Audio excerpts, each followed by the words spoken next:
Welcome to the deep dive. We've got a fascinating figure to explore today, a real thinker you might not have heard of, but trust me, his ideas had a big impact. We're talking Radulphus Brito, 13th century master of arts at the University of Paris. You hit the nail on the head with impact. He was this crucial link between 13th and 14th century philosophy Mm? and the areas he focused on. Super relevant even now. Logic and language, the very building blocks of thought and communication. He was part of this group, the Modestae, real deep divers into how words actually mean things, the modi significandi. Yeah, those modestae, they were all about the nitty-gritty of language. Fascinating stuff. And the crazy thing is, so much of Brito's work is still hidden away in manuscripts, like centuries-old secrets just waiting to be unlocked. And it wasn't just one little corner of philosophy he was into. The range of his work is incredible. Commentaries on big names like Aristotle, Boethius, Priscian. We're talking grammar, logic, the mind, reality, even ethics, how to live a good life. He really went for it. Yeah, Brito was a true intellectual omnivore.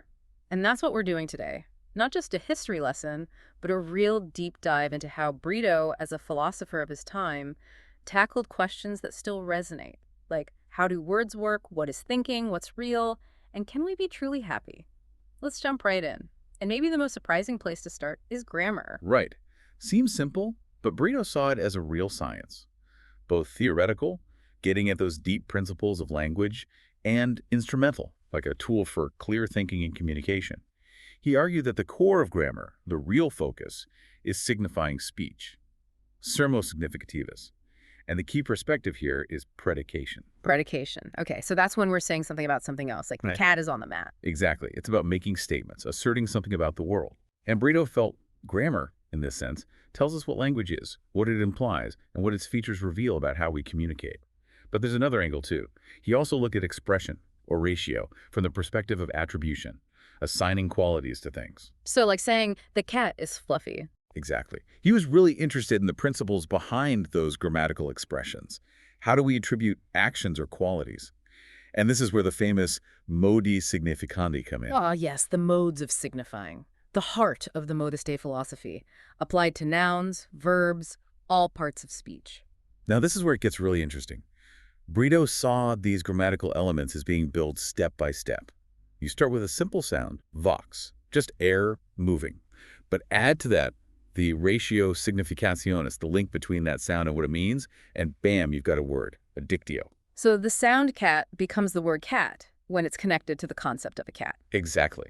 Then take that word, combine it with a modus significandi, and you get a part of speech, a noun, a verb, whatever. So the word cat becomes a noun because its mode of signify, the way it signifies a particular kind of thing in the world. Okay, I'm following, but where do these modi significandi come from? They don't seem like arbitrary labels we slap onto words. Not at all. This is where Brito and those modestae were so insightful.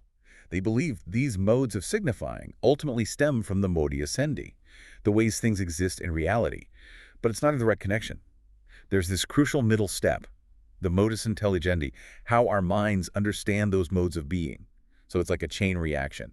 How things are shapes how we understand them, and that in turn shapes how we signify them with language.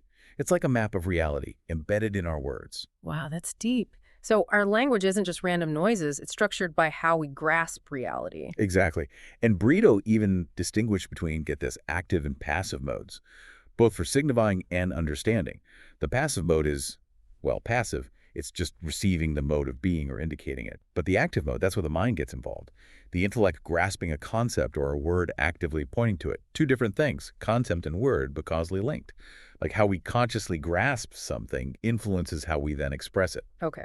So if I see something as, I don't know, solid and unchanging, I might use a noun because that has a mode signifying stability. You got it.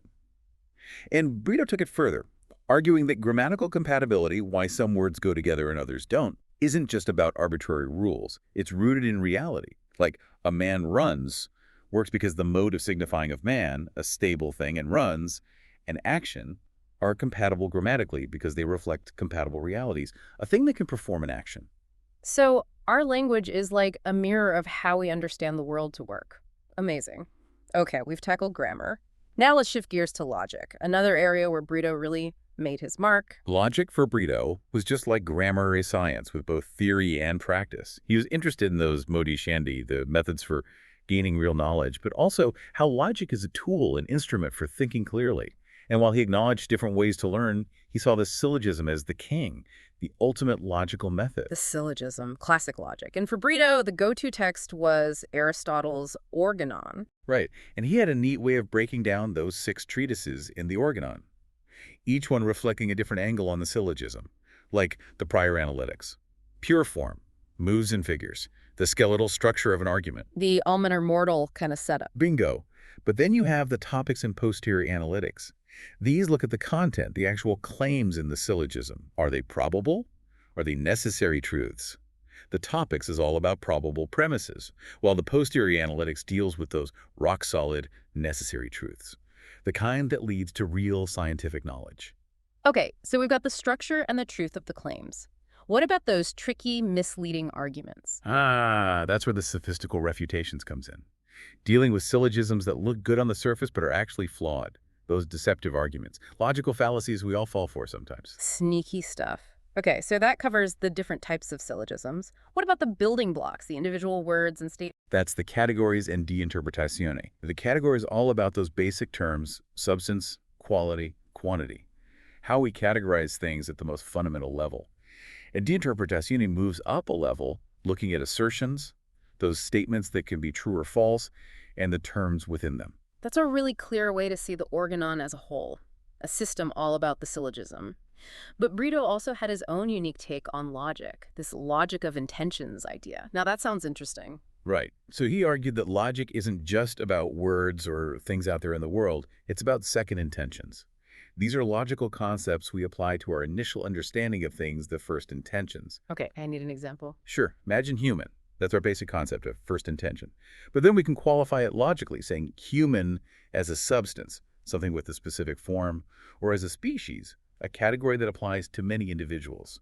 So logic, in this view, is more about our mental frameworks, how we think about things, than about the things themselves. So it's operating on a different level, not about what is, but how we think about what is. That's the key insight. And he made this distinction between abstract and concrete intentions. Abstract is, from the thinker's perspective, the how. Concrete is focused on the object being thought about, the what. And he argued that logic, from a certain viewpoint, really deals with concrete second intentions. Concrete being the specific thing we're thinking about, abstract being the logical framework we're using. And how does this logic of intentions connect back to the organon? He maps those 3 basic mental operations: apprehension, just grasping a concept; composition, division, forming statements; and deduction, drawing conclusions onto the different treatises. So the category is about apprehension. Concrete second intentions like human as a substance. The interpretation is composition, division, human as a subject in a sentence.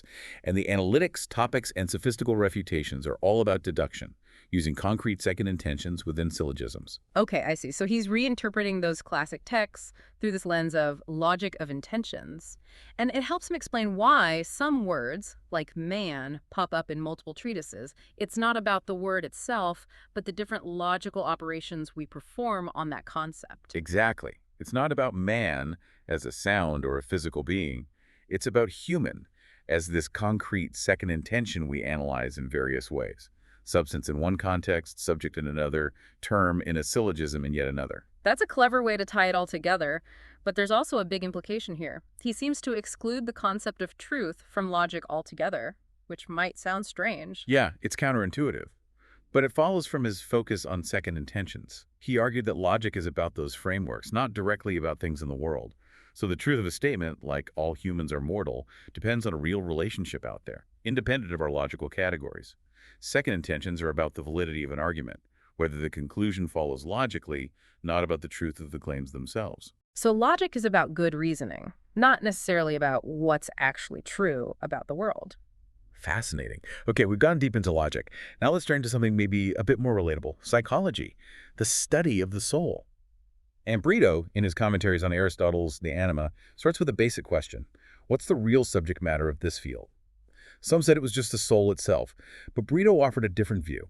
He argued it's about the animate body, the body as it has a soul, emphasizing that animated aspect, what makes it alive. Okay, so he's looking at the living being as a whole, body and soul together. But why that focus? He reasoned that psychology studies activities and traits that are unique to a living, ensouled body. growth, nutrition, sensation, even understanding.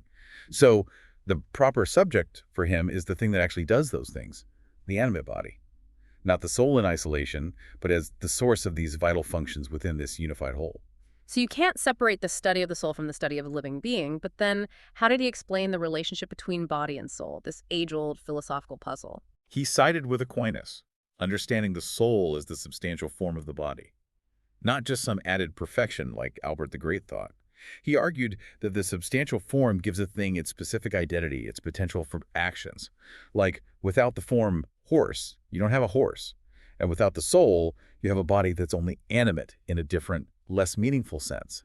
It's the soul that makes a body alive in the way we understand it. And this leads to that idea of the animate body as a fundamental unity, matter and form, body and soul working together. Precisely. It's hylomorphic composition, as Aristotle put it. But here's where it gets interesting. Brito rejected the need for some internal link, some metaphysical glue holding body and soul together. He argued that any such link would either be material or formal, and both options led to problems. So he concluded the cause of this unity must be external, outside the body and soul themselves. Okay, so no internal glue. That's pretty radical. What were those problems with internal links that led him to that view? Well, he argued that if the link was material, it would mean the soul itself is partly material, which goes against the idea of the soul as a non-physical form. And if the link was formal, it would mean the body somehow has the capacity for thought and sensation, which also doesn't make sense. So he went with an external cause, something we can't fully grasp. A bit of a philosophical mystery. That's a head scratcher for sure. Okay, so how did he define the soul then, if not by this internal connection? He stuck with Aristotle's definition, the act of an organic physical body that has life, potentially. Breaking it down, natural distinguishes it from artificial things. Organic emphasizes the interconnectedness of parts working for life, and having life potentially simply means a thing must have the capacity for life before it can be actually alive. So the soul, for Brito, is what actualizes the potential for life in a specific kind of body. Okay, so the soul makes the body alive, but the soul itself has all these different functions: growth, sensation, thought. Did Brito think it has different parts to handle these different activities? Yeah, he was all about faculty cytology. He argued that if a form has multiple powers, the thing with that form must have different parts to carry them out. So we had these three categories: vegetative, the basic life stuff like nutrition and growth; then sensitive, which includes both the external senses like sight and hearing, and the internal senses like memory and imagination; and finally, the intellectual faculty, the non-bodily capacity for thought. So our senses are distinct from our ability to reason, and both are separate from those basic bodily functions. Makes sense. What about those internal senses? What was their role? For Brito, they were crucial, especially for complex animals. He said they allow us to form mental images of things not physically present. Imagine a lion remembering where it last saw a gazelle, essential for survival. And each sense, he argued, is aimed at a specific kind of object, all working together to create a unified sensory experience, a phantasma formed by the fantasia, which is one of those internal senses. And that phantasma, that mental image, is the starting point for the intellectual faculty, even though that faculty itself isn't physical. Exactly. Yeah. Brito was clear that we don't intellectually understand the image itself. We understand the essence, the quodquidist, the whatness of the thing. So thinking about an apple isn't just picturing an apple or looking at one. It's grasping the essence of appleness. Okay, but how do we go from a material image to an immaterial essence? That seems like a big leap.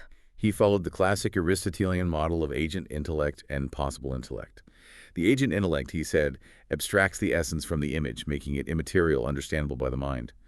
And the possible intellect, the passive part, receives this now intelligible essence and forms a concept in the soul. So 2 steps: making the essence thinkable and then actually thinking it. Precisely. And he rejected other explanations of abstraction, like saying it's just an impression on the image or removing accidental features. He argued those views either don't make the essence truly immaterial or lead to philosophical problems. Instead, he used this analogy. He said the agent intellect is like light making the whiteness of milk visible. The whiteness is there, but the light makes it actually seen. Similarly, the agent intellect makes the essence seeable by the possible intellect, which then grasps it as a concept. That light analogy is actually helpful. Okay, so we've done grammar, logic, and the complexities of the soul. Now on to the really big stuff: metaphysics, the study of being itself. And right away in his commentary on Aristotle's Metaphysics, Brito hits a central debate. What's the real subject matter of this field? Aristotle himself seemed to talk about different things. Being in general, those first substances, and the causes of being. So is metaphysics about existence itself? Material things? Or maybe something like theology focused on God? Lots of options. Where did Brito land? He went with Avicenna, that influential Islamic philosopher, arguing that it's being in general. He pointed to Aristotle's own words and the fact that the metaphysics explores parts, attributes, causes, things common to all that exists. He rejected the idea that it's primarily about God or separate substances because, he argued, it clearly includes material things and the very concept of being itself. So a very broad scope. All of existence is fair game. And another big debate in metaphysics was the relationship between essence and being, what something is versus the fact that it exists. Right, and Brito took a strong stance here. He went against Aquinas, who saw being as distinct from essence, although not like a regular quality. Brito, like Sigurd of Brabant before him, saw this separation as a problem. He argued that essence and being are fundamentally identical. To exist is to be what you are. That's a bold claim. What was his reasoning? He had this simple argument. A thing either has being through itself, inherently, or it gets its being from something else. But if it gets it from something else, that source must also have being, either through itself or from something further back. This will go on forever unless we hit something that simply is. So he concluded that being must be part of a thing's very essence, not something separate. So to be is not an addition, it's built into what something is, no separation. But he didn't think we use being in exactly the same way for everything, right?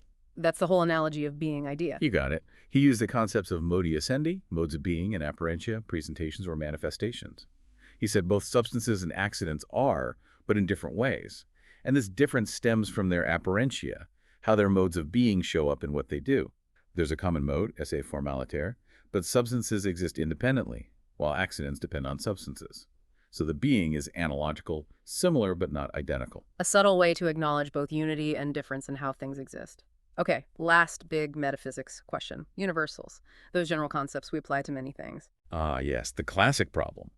Brito landed in the moderate realist camp. He argued that the actual universal, our concept of, say, humanity, doesn't exist apart from our minds. It's formed by the agent intellect abstracting from specific instances.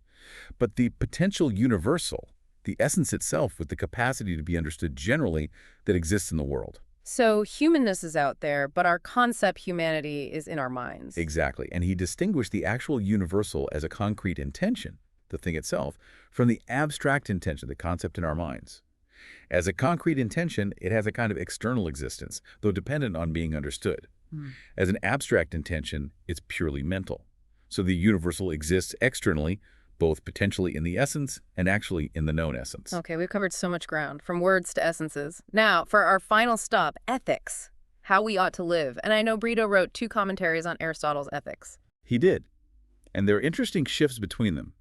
On happiness, he agreed with Aquinas that it's primarily about intellectual knowledge of God and those separate substances, like a union with the highest beings. A very intellectual kind of happiness, not just about feeling good, but knowing the ultimate truth. Right. But despite Aquinas' influence, Brito strongly defended the Aristotelian view of the contemplative life as the best one, higher than the active or political life. Contemplation as the ultimate goal. What about free will and moral responsibility? Did he have anything to say about that? He was heavily influenced by Godfrey of Fontaine's idea that our actions are driven by intellect. He said free will, liberum arbitrium, depends entirely on intellectual judgment. Our will desires what seems good, but the intellect can deliberate, find flaws, and restrain the will. So reason is key to making free choices, not just following our desires blindly. Exactly. The intellect can talk the will out of something by showing its downsides or a better alternative. And on moral virtue, his view actually changed between his commentaries. At first he followed Aquinas, saying justice is in the will, other virtues in the sensitive appetite. But later he went full Aristotelian, arguing all moral virtues are in the sensitive appetite. So he moved away from that will-centered view. Interesting how his thinking evolved. Well, it's clear that Radulphus Brito, even if he's not a household name, was a major figure. He contributed so much across all these different areas of philosophy, from the nuts and bolts of language to the nature of reality and how we should live, a true polymath. And what's exciting is that we've only scratched the surface. So much of his work is still in those manuscripts, waiting to be explored. He's a vital link between 13th and 14th century thought, And who knows what insights we'll find as more of his work comes to light. Exactly. And as we wrap up this deep dive, it leaves us with a question. How does Brito's emphasis on reason, both for understanding the world and guiding our actions, speak to us today? In this world of information overload and constant decisions, what can we learn from a 13th century thinker about the power and limits of our minds? It's something to ponder. Thanks for joining us on the deep dive.